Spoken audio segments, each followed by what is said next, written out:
السلام عليكم مرة أخرى، معاكم محلات عنون بالمنصورة. البيع بسعر الصين. عندنا يا جماعة بنبيع بسعر الجملة وبسعر القطاعي، يعني لو عندك محل وعاوز تفتح وعاوز تشتغل معانا إن شاء الله كل ده احنا بنوفره لك. هنفرجكم النهاردة على جهاز الناموس الاتنين في واحد اللي بيشتغل قرص وسائل، بيشتغل على الحيطة مباشرة. عندنا سائل الناموس عشان حضرتك في البيت لما جهاز الناموس يخلص السائل بتاعه. عندنا جهاز الناموس اللي بالسلك اللي بيتحط على الكومودينو بسلك عشان تقدر تستخدمه بسهوله.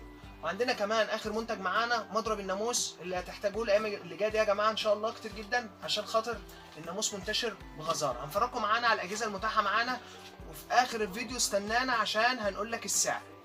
النهارده احنا ناويين نقول السعر ان شاء الله، واكتر الفيديوهات الجايه هنقول السعر، فيا ريت تعمل متابعه وتعمل لايك وتعمل شير عشان تبقى معانا في كل جديد ان شاء الله. اول جهاز معانا جهاز الناموس الاتنين في واحد. جهاز الناموس